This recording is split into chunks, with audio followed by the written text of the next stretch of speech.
Welcome to new article और नमस्कार।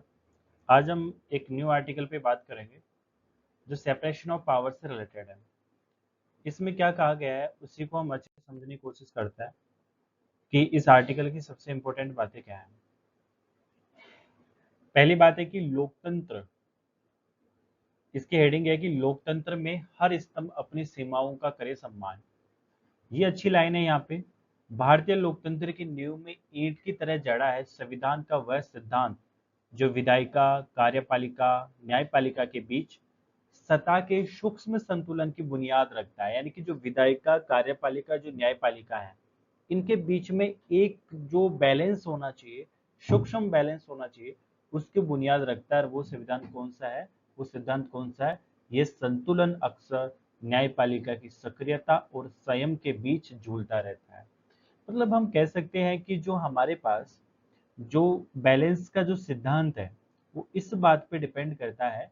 जो बैलेंस का सिद्धांत है ना, वो एक तरह से पेंडुलम की तरह है जो न्यायपालिका के संतुलन यानी कि संयम और उसके संतुलन पर निर्भर करता है, या हम कह सकते हैं कि उसकी सक्रियता पर निर्भर करता है।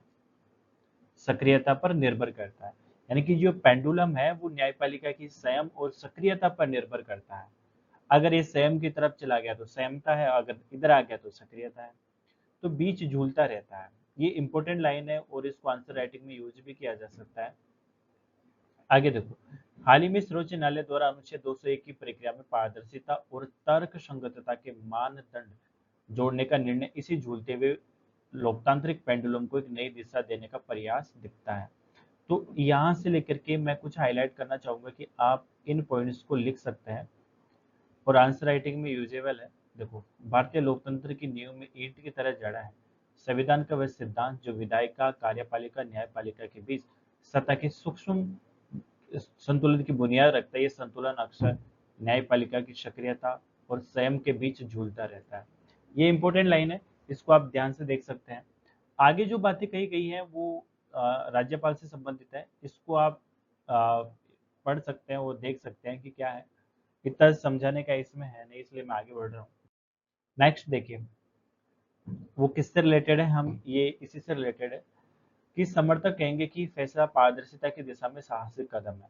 देखो, ये जो पूरा पढ़ोगे ना आप, तो इससे समझ में आ जाएगा कि ये क्या कहना चाह रहा है और आराम से समझ में आ सकता है। देखो, बात कहाँ से इंपॉर्टेंट है वो देखना। लेकिन हम बात यहाँ पे एक जो आर्टिकल है ना वो रिलेटेड है, सेपरेशन ऑफ पावर से रिलेटेड है। तो सेपरेशन ऑफ पावर से रिलेटेड है, तो हम जानना चाहेंगे कि सेपरेशन ऑफ पावर क्या होती है। सेपरेशन ऑफ पावर, और इस पे क्वेश्चंस भी आते रहते हैं। सेपरेशन ऑफ पावर का मतलब है कि विधायिका, कार्यपालिका, जो न्यायपालिका है, वो अपने जो अधिकार है वहां तक सीमित रहना चाहिए। हमारे जो भारतीय संविधान है ना, सभी को अलग अलग काम दे रखा है। भारतीय संविधान ने कह रखा है कि जो न्यायपालिका है वो संविधान की संरक्षक है, और जो विधायिका है वो जनता की आवाज उठाने में काम आती है, और जो कार्यपालिका है, जो भी निर्णय लिए गए हैं, जो भी निर्णय डिसीजंस लिए जाते हैं, उनको एक रूप देने के लिए, उनको गति देने के लिए होता है। तो ये बात अच्छी है, और इस आर्टिकल में ये भी कहा गया है कि जो संविधान है वो हमें इस तरह की पावर देता है। विधायिका, कार्यपालिका और न्यायपालिका को अलग अलग काम दिया गया है। और दूसरी बात, इस आर्टिकल में ये भी कहा गया था कि अगर इन तीनों की जो सामूहिक शक्ति होती है ना, लोक यानी कि विधायिका, कार्यपालिका, न्यायपालिका, यही लोकतंत्र की सफलता है। इसमें एक सॉल्यूशन भी दिया गया है। सॉल्यूशन इस बात को दिया गया है कि हम किस तरह से इन टकरावों को रोक सकते हैं। इनमें टकराव, एक बात रखी गई थी कि अगर जो न्यायपालिका है वो अगर कुछ ऐसा काम करती है कि कार्यपालिका की जो संवैधानिक अधिकार है उसके क्षेत्र को कुंद करे, तो ये संतुलन के सिद्धांत के विपरीत होगा। तो एक लाइन तो ये भी इम्पोर्टेंट है। और शायद समाधान ये है कि न्यायालय निर्णय देते समय अपने आदेशों को सुझाव के रूप में प्रस्तुत करे, न कि अनिवार्य आदर्श के रूप में। इस बात को भी लिखा जा सकता है कि न्यायपालिका किस तरह से अपने जजमेंट दे सकती है।